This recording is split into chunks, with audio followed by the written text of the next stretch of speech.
Today on Real Life in Real Estate, part 4 of taking your business to the next level.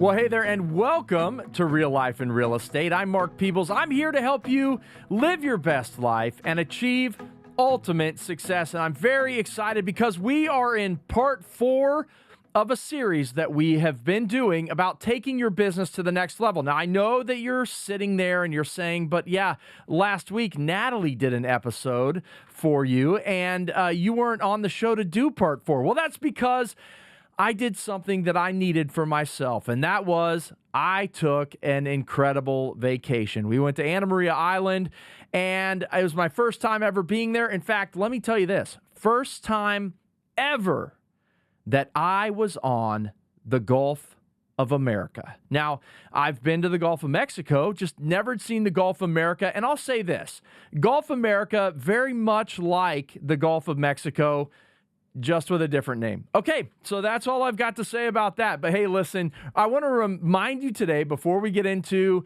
the 6-part relationship building framework that we have been talking through and how to take your business to the next level, I want to tell you that this show is being brought to you by Advantage Home Warranty, my favorite home warranty in the business. If you're an agent out there, you're listening to this, and you're in Ohio, I recommend that you use Advantage Home Warranty. Recommend it to all of your clients. It is an Ohio-based company, and it's a family-owned company. Phenomenal service. I carry a home warranty on my own home, and I refer it to all of my clients. That's Advantage Home Warranty. You'll learn more at AdvantageHW.com. So let's get into the 6-part relationship building framework in part 4 of taking your business to the next level. So here's what we've talked about as a recap. We've gone through snail mail and how you can still use snail mail very effectively through jumbo postcards, through hand addressed letters, through handwritten notes. You can use snail mail very effectively in combination with emails of value. I believe you should be sending at least a couple of emails of value every month, including a market report that shows your client's home value every single month. Why? Because that is going to get opened. And then we believe in calls and texts. Text your clients 4 times per year, every quarter. Just say, hey, just want to check in, see how you're doing. Doesn't have to always be about real estate. And then at least 1 live voice-to-voice call per year. Then we talked about in the last episode, the annual real estate review. What I believe is one of the most important things that you can do as a real estate professional to set yourself apart from every other real estate professional out there. And when I say real estate professional and every other real estate professional, I don't think a lot of agents are acting professionally. But I believe if you do an annual real estate review for your clients, you are truly distinguishing yourself as a professional. Also, in the last episode, we talked about your client event, 1 client event per year. I do movies with Santa. There's Easter egg hunts. There are pumpkin giveaways. There are all kinds of different events that you can do to engage your clients, to send out that invitation that is meaningful, but then get face-to-face with a lot of clients and generate a lot of social media content. Oh, wait a minute. Speaking of social media content, that is the 6th part of the framework, and that's what we're talking about today. And so I want to get into social media. Now, I don't know if you've listened, a few months ago, we actually had on the show Zach Heyer, who runs a media agency and does social media for various agents and all kinds of other companies out there. And we talked a lot about Zach Heyer in January, and he challenged me to doing 100 days of posting on social media. He said, watch what it will do for you. And so I did. I started posting. Now, in the 100 days, which is now ended, I posted over 80% of the days I was able to get a post out. Now, I was supposed to be doing serious business posts, But my personality, I love to have fun. I love to laugh. I love creating silly content. It's like a really good creative outlet for me. And let me tell you, what I would do is I would do funny video, funny video, funny video. I'd mix in a business video. And I did a ton of that, all right? So probably, like I said, over 80% of the days I posted. So we're probably close to 80 videos that I got out there. And then I've continued to post some since. With that being said, it was incredible when I actually got serious about posting things on social media. I would walk into church on Sunday and I would have so many people that would be saying, Mark, I love your videos, right? Because they were fun and they were funny and they were engaging. And there was a little bit of real estate mixed into there as well. There was some family stuff mixed into there. But the bottom line is people were seeing them. And the cool thing is that my videos went from getting, 100 or 200 views to most of the videos that I post now getting over 1,000 views. I had one on Instagram go over 7,000 views. And then I've had them on Facebook go 2,000 and 3,000 views. So I got a lot of response from it. And it actually helped me more than I could have ever imagined to engage with people outside of social media. And so today I'm going to talk about what I think you need to do for your business when it comes to social media. First of all, pick your poison, right? I've never liked social media. I think because years ago people were like, well, you've got to do Instagram. Oh, and you need to do Facebook. You've got to do TikTok. You also need to be doing LinkedIn, Snapchat, YouTube. I mean, like, it was like blowing my mind of how many different like social media platforms I needed to be on. I didn't even get into X, right? The former Twitter, right? Do you tweet on X? No, I think I actually heard Elon Musk say that you just put posts out on X or something like that. But anyway, all of that to say there's so many of them out there. Pick the ones that you're going to focus on and get consistent with them. I mean, I believe that if you're going to be successful with relationship building in general, growing your business, it's all about consistency. The 3 C's of any marketing campaign, any relationship building campaign, consistency, consistency, and consistency. Just be consistent with whatever you are going to do. And I'll tell you this, what my 100 days has just done for me is it's brought it to the forefront of my mind and gotten me consistently posting. Now that I'm outside of the 100 days, I'm not trying to focus on a different piece of content every single day, but I think about it multiple times during the week. I'm posting multiple times during the week. I've gotten to be much more consistent with it. So number one, pick the platforms that you're going to use.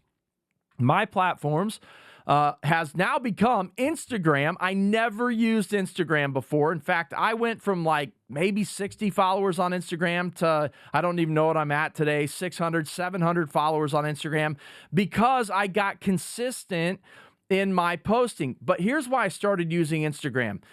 As Sarah in the room, who manages all of the social media for our real estate brokerage and then manages a lot of our YouTube and all of that kind of stuff, she will tell you it's so easy to edit in Instagram and then it automatically goes to Facebook. You don't have to recreate the wheel, and you can do it the other way as well.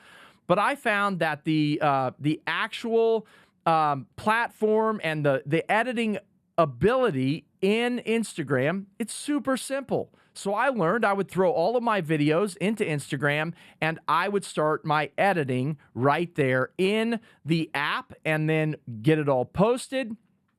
It goes to both platforms. So Instagram and Facebook are the 2 main ones that I use, and YouTube.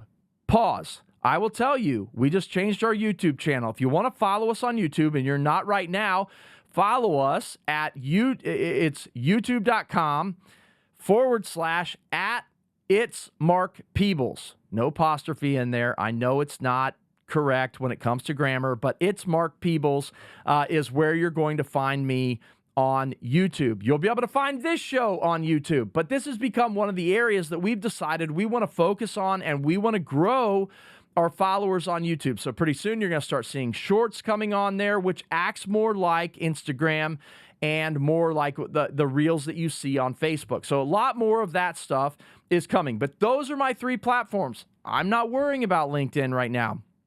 I'm not on X. I don't even know how to open Snapchat, if you want to be real. And TikTok, Adam Heyer said TikTok is a great way to gain followers, for people to see you, to get in front of a larger audience. And I just have chosen right now, I'm not going to focus on TikTok. I'm going to keep my focus on Instagram, Facebook, and YouTube. So pick what you're going to focus in on and stick with those things. Again, if you can be consistent with even one of those, then stick with that one.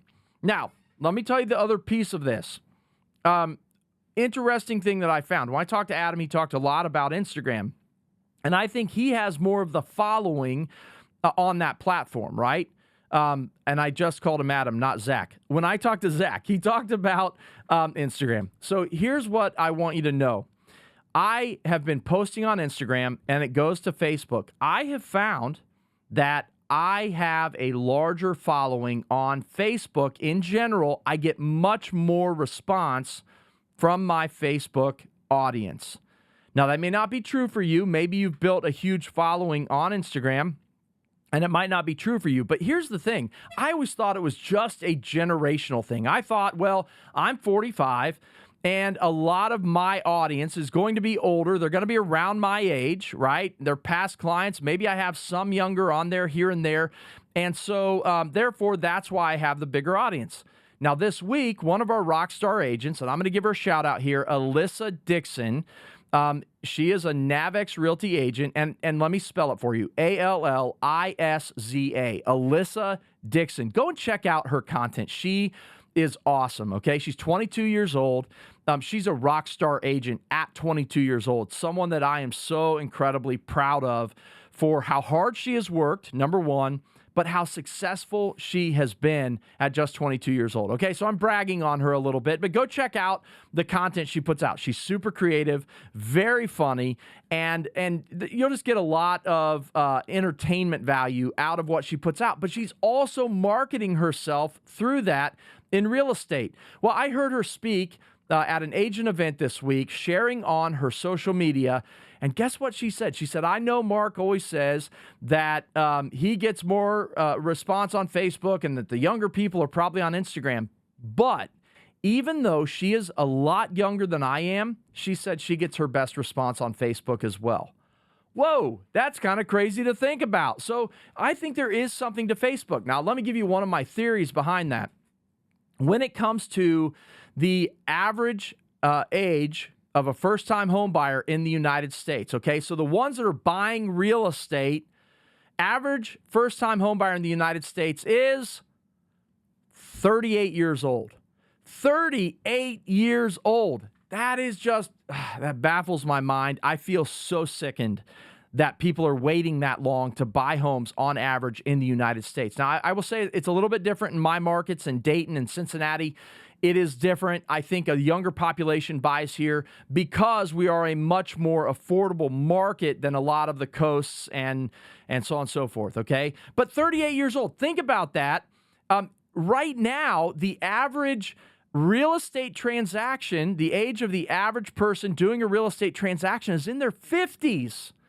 All right. And so a lot of your home buyers, a lot of your home sellers, a lot of your investors, they are going to be a little bit older. And therefore, I think you're going to get a decent response out of Facebook. So if you are one of the ones that is all about Instagram, I think that's great. Set it up to go to your Facebook, build a little bit of a following there too. I think you'll get a decent response. Okay. So I'm talking through, these are the platforms I use. Again, pick the platforms that you're going to use. One of the other things about Allisza, not to keep going back and hitting on what she talked about, I probably just need to have her on the show, but she has generated several leads recently off of her posts that she does about real estate. And I believe you can do that too. Now, what we're teaching in this framework is how to hit people with marketing messages, hit your sphere of influence with marketing messages from every angle, including social media, not just through social media. Now, one of the benefits I think you have with social media is that you can indeed reach your audience, reach your sphere of influence that you're already mailing, you're emailing, you're calling, texting, you're doing events with. You can reach that audience, but the benefit of social media is you can reach outside of that audience as well. So there is some value in that when it comes to your social media. But let's talk specifically about what I want you to be doing for your business on social media. Number one, when it comes to your sphere of influence, remember, you've got names, you've got phone numbers, email addresses, home address, and I want you to be following or like them on social media, okay? So friend them on social media. You want to be able to interact with your sphere of influence on social media.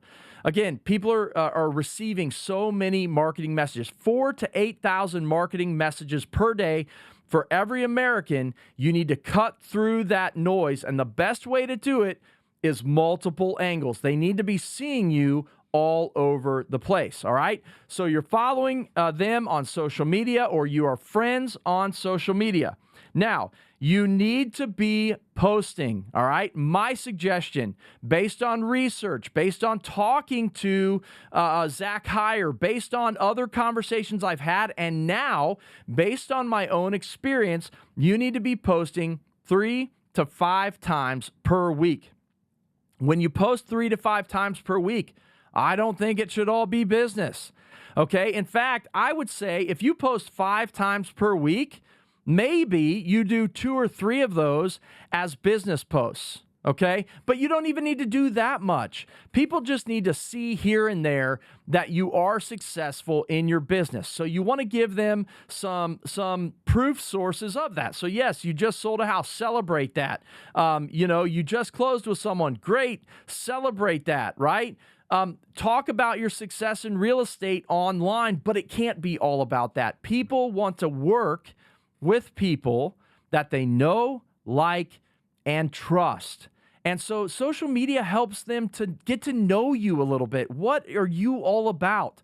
People will see from my social media, I like to have fun and I like creating funny content, okay? So that's my personality. And I'll even tell people that when you work with me, I'm gonna give you dad jokes. It's just part of what you get, right? And so be yourself on social media. You need to be a real person, and then they need to know that you're doing business. So I think you can do that in 3 to 5 posts per week across your platforms. That said, when you make your posts, I recommend video. You need to be making video. The average American, now I've thrown this out, ask the question, how many real estate agents does the average American know? And I get all kinds of different answers. I believe that I've never really found a good study of this, but I've heard of studies of this. I believe the average American probably knows somewhere between 5 and 10 agents on average, okay? And that's even probably a little bit broad, but I would say they know between 5 and 10 agents. So when they're in their social media feed, they might even have more than 10 people that are friends with them on there. And as they're scrolling, they're seeing all of these stills of houses that they've sold, and they all look the same after a while. How you differentiate yourself is you create video and post those videos as reels, and then you are able to generate more interest in the content that you're putting out. I believe videos are key, and people can build better relationships with you as you put out video content, okay? So, big believer now in social media. It is growing on me. Over the years, I've not liked doing it because it is a time suck, all right? So one of the things I just did recently, I'm just going through this time management program, and I'm really trying to be better. And in fact, I think once I've experienced it, once I've lived using this process that I've been learning, I'll probably start teaching some of these concepts to you. But one of the things that I was encouraged to do through this training I'm going through was to shut off my notifications on my social media and shut off my text message notifications and shut off my email notifications. And I was like, no, whoa. Are you kidding me? I'll tell you, it's so much less stress when I look down at my phone and I don't have a billion notifications. I don't have things popping in constantly. It doesn't distract me as much. So already I'm seeing success from this week. And what I'm doing is I'm blocking times to go and check those things. So a couple times a day, I give myself time. I'm going on, I'm checking my social media feed, commenting on a few things, saying hi to some people, wishing some happy birthdays. In about 10 or 15 minutes, I can get a ton done. And I do that a couple times a day instead of opening it all day long when I really need to be focused in the moment. All right. So plan to go on, spend a little bit of time on your social media a couple of times a day, but don't let it become a time suck and really a distraction to you. All right. So here we go. Back to it. I think I got myself distracted there as I was talking through this. So as you go through, we are going to review what we've talked about over these past several weeks. I have given you a 6-part framework for building relationships. So we talked about, first off, before we get into the framework, you have to have a list. Who are you building relationships with? Remember, 100 is a start, up to 250. You get that 250 to 500 range, you have a good job. But you get to 500 to 1,000, and now you are into the category of owning a business, all right? And so we want to get a list going so that you know who you are building relationships with. The 6 parts of the framework then are snail mail. Now with snail mail, I want you to send 13 a year. So that's either 12 postcards and 1 handwritten note, or a mix of postcards, hand-addressed letters, and a handwritten note to get to 13 per year. Emails of value, 2 per month. That adds up to 24 if you're doing math with me. Calls and texts, 4 texts, 1 per quarter to check in on people, all right? If they're an active prospect, you need to be checking in on them at least monthly, okay? 1 voice-to-voice call per year. Then you need to do 1 annual real estate review per year. That call that you're going to make or the text, that's a great way to schedule your annual real estate review. I want you to do a client event. That can be an Easter egg hunt, movies with Santa, whatever you want to do as a client event to engage your clients, get face-to-face with them, and kind of celebrate with them in a fun environment where you're bringing value to them. The last thing, social media. I want you to get 26 exposures to your database, to your list through social media. Now you say, well, if I'm posting 5 times per week, and there's 52 weeks in the year, that's like over 250 posts that I'm going to be putting out per year. Yeah, it is. And I am hoping that in those posts, that twice a month or 26 times, once a week, they're seeing a post from you. Just the way the algorithms work and everything, we just want them to see you on a regular basis. So the goal is 26 times that they see you. You're going to have to post a lot more than 26 times in order to get those numbers. Now, do all of the math on this. If you follow this, 13 mailers, 24 emails, 5 calls and texts, 1 annual real estate review, 1 client event, and 26 social media posts that they're being exposed to from you, that would be a total of 70 touches, 70 interactions per year that you are having with your sphere of influence. Now, if you can do this, I can tell you, all of the other agents that they know, they're seeing them on social media, right? That's the only place they're seeing them. But what is going to set you apart in using this framework is that they are seeing you in their mailbox. They are seeing you in their email inbox. They are seeing you, your text messages, and interacting with you there. They are hearing from you, hearing your voice, hearing you check in on them in that 1 voice-to-voice call. They're getting tremendous value out of you as a real estate professional with your annual real estate review. They are getting to interact and have fun with you at your client event. And in social media, they're getting to know you and see your personality throughout the year and see the success that you've been having. Therefore, put all of these together, and you are going to be the agent that stands out in the mind of that consumer, in the mind of that relationship that you have been building. So use this framework. I can't encourage you enough to use this framework. And you're going to say, but it costs money to use that framework. It will. You need some systems to do this. But here's the deal. I had a coach years ago. She said, Mark, if you cannot do 8 to 10 times the investment that you make on any, quote, lead generation tool, then it's not worth it. The reason I teach this framework is because we saw the upwards of 10 times what we would spend, we would get that return on investment from using this framework. Sure, it might cost you $1,000 a month to do all of this. It could cost you more than that, but if you're spending $1,000, it should make you $10,000. And the larger your list is, the more people that you have in your database, in your sphere of influence, that you are building relationships with, the bigger those numbers get. You go from 10% to a 15% return, right? Those numbers compound. And so you just have to get in and start using the framework. In the future, I will be launching a program where you can really learn this framework. It's the next level framework. I'm writing the system, the book right now that you will have available in the future to go step by step through the framework with the systems that you need in place to make it happen. All right. But for now, listen to these past 4 episodes that I've done, and you're going to be able to pull the framework out and get started on it today. All right. So that's it. That's it. That's the 6-part framework. I'm excited about the other stuff that we have coming up that we're going to be talking about.